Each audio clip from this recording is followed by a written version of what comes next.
Welcome to Bakes and Blenders. Today we're going to be making some easy gelatin bubbles and then decorating a pink champagne cake with them. Let's get started.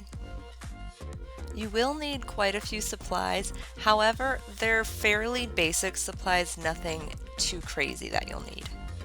Start by blowing up your balloons and taping a toothpick to the bottom of the balloon. I found that water balloons work the best as far as having the right shape, and it's easy to make them any size that you want. Regular balloons will work too, and they are much more sturdy.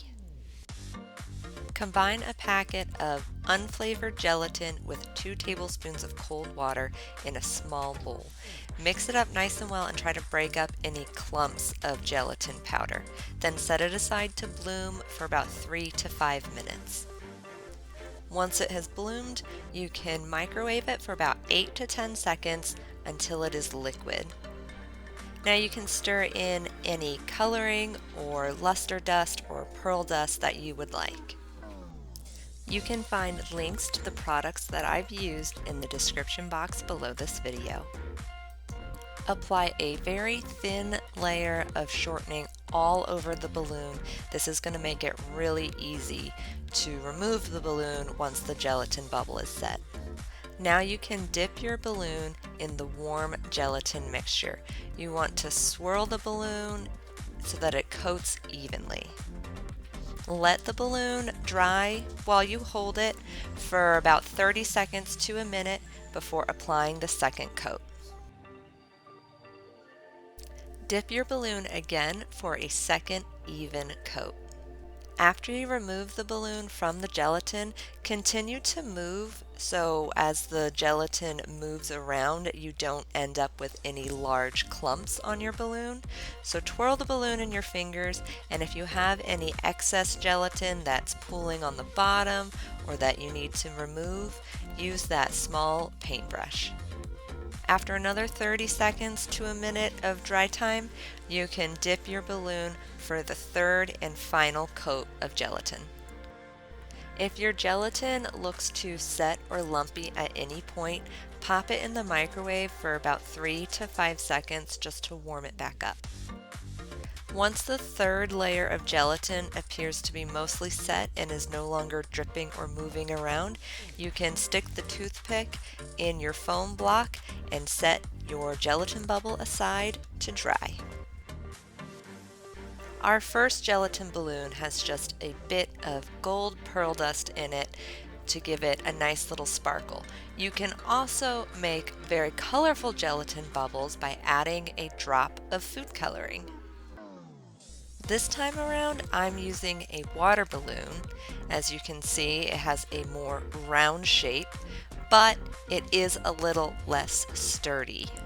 It's very important that you do 3 coats of gelatin. If you just do 2, it won't be quite thick enough to properly remove the balloon on the inside, and it could crack a lot easier.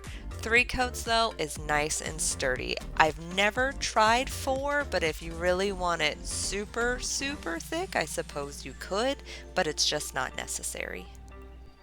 If you're enjoying this video, go ahead and give it a thumbs up, and don't forget to subscribe so you can see more of my videos. Since the water balloon is not as sturdy and strong as your regular balloon, it won't stand upright on a toothpick. After your third coat, you're going to have to hang it upside down.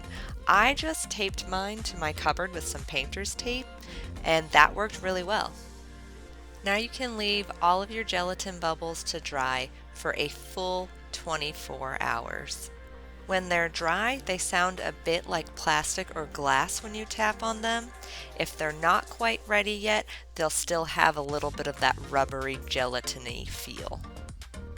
To remove the balloon from the gelatin bubble, you're going to need a pair of small, sharp scissors. Simply snip a hole in the base of your gelatin bubble to release the air from the balloon. Now, it's possible that it'll start to pull away from the gelatin balloon immediately, but most likely you're going to need a pair of tweezers to help. Carefully grab a hold of the balloon inside of the bubble and pull gently but firmly on the balloon. Now you won't have to keep pulling very firmly, just kind of hold the tension there, and you should see the balloon pulling away from the bubble on the inside.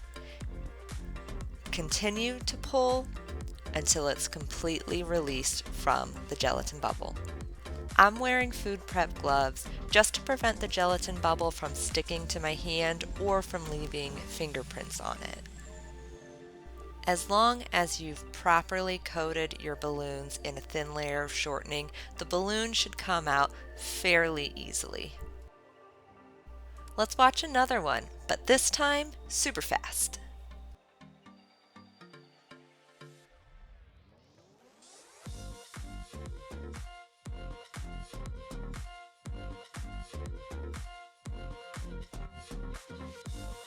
It's the exact same technique when you're doing the water balloons, but keep in mind they are much weaker than regular balloons. If you pull too hardly or press the edge of your tweezers into the balloon will break. It's not the end of the world, but it does make it more difficult. So try to think of more maintaining tension instead of pulling and prodding and twisting too much with the water balloons. Store your gelatin bubbles in an airtight container. If necessary, you can layer them between wax paper until you're ready to decorate. I'm adding a white chocolate ganache to this beautiful pink champagne cake. Not only is the ganache delicious, but it's going to be a nice glue for our gelatin bubbles to adhere to the cake. You can find links to the recipe for the pink champagne cake and pink champagne buttercream in the description box below this video. Let the white chocolate ganache set up for just a few minutes. In the meantime, you can start to get an idea of how you want your gelatin bubbles to go on top of the cake.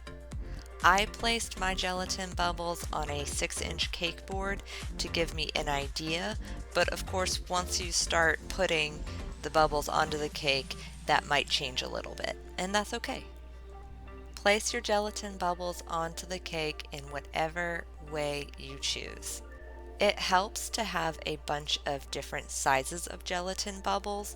You'll want some bigger ones to take up the bulk in the center, but then you'll need smaller bubbles to kind of fill in the gaps. So when you're making your gelatin bubbles, make sure to have a variety of sizes and colors. For the final gelatin bubble, I just placed it right on top because my cake was not traveling anywhere. If you want it to be more secure, I would use a little bit of clear piping gel as the glue to hold that one on top. While gelatin bubbles do take a good bit of time to make, they're actually pretty easy and they look really cool. If you enjoyed this tutorial, be sure to check out my cake decorating playlist up on your screen right now. Happy baking!